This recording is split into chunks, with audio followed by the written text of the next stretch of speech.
Karen dumped pesticide into my rain tanks. I'm ex-EPA chief. She's facing federal prison. The air was thick with the scent of rain-soaked earth as I stood in my backyard, staring at the rusted rain tanks that had sustained my small organic farm for years. I'm Daniel Harper, former EPA chief, retired to this quiet Vermont town to grow heirloom tomatoes and live simply. Those tanks were my lifeline, collecting every precious drop of rainwater for my crops. But that morning something was wrong. The water had a faint, acrid smell. My heart sank as I dipped a test strip into the tank. Positive for organophosphate pesticides banned for their toxicity. Someone had poisoned my water. I knew who. Karen Mitchell, my neighbor, had been feuding with me for months. It started with petty complaints. My chickens were too loud. My compost pile stank. She'd scream over the fence, her face red, demanding I respect the community aesthetic. I tried reasoning, explained my sustainable practices, my years regulating environmental safety, but Karen didn't care. She wanted control. Last week, she'd threatened to fix my farm herself. I never imagined she'd go this far. I marched to her doorstep, test strip in hand, fury boiling.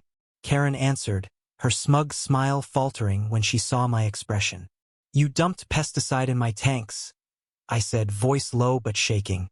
Her eyes widened, then narrowed. "Prove it," she spat, crossing her arms. But I'd already called the sheriff and my old EPA contacts. This wasn't just vandalism, it was a federal crime. The confrontation exploded in her driveway. Neighbors gathered, whispering. Karen's husband, Tom, hovered nervously, urging her to stay quiet. But Karen doubled down, shouting that my hippie farm was a blight on the neighborhood. "You think you're above us, Mr. Big Shot EPA?" she sneered. "Your tanks were an eyesore." I held up the test strip, my voice cutting through her tirade. "This is poison, Karen. You could have killed someone." The crowd gasped. Tom looked pale, muttering, "She didn't mean harm." Then came the twist.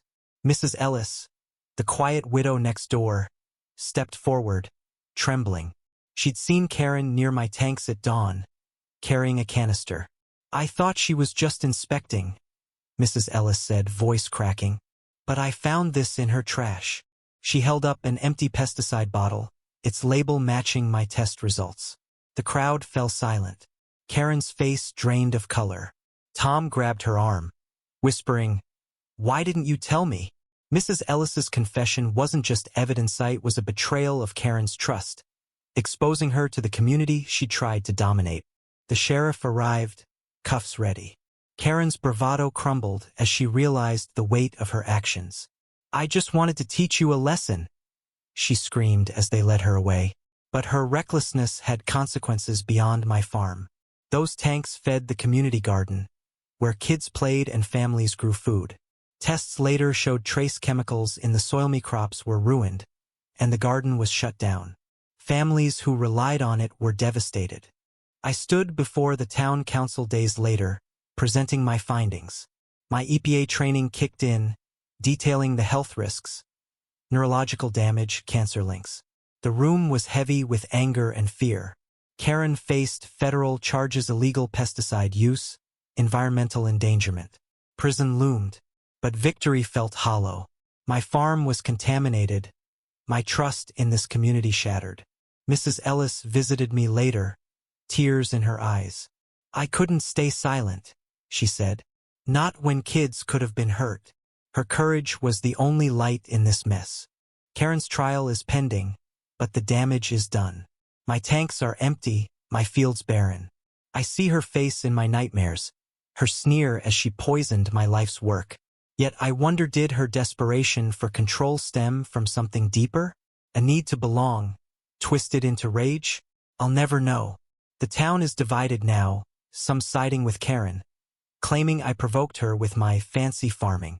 Others rally behind me, demanding justice. What do you think goes right in this mess? Was Karen's act pure malice, or a community clash gone too far? Share your thoughts on justice and conflict below.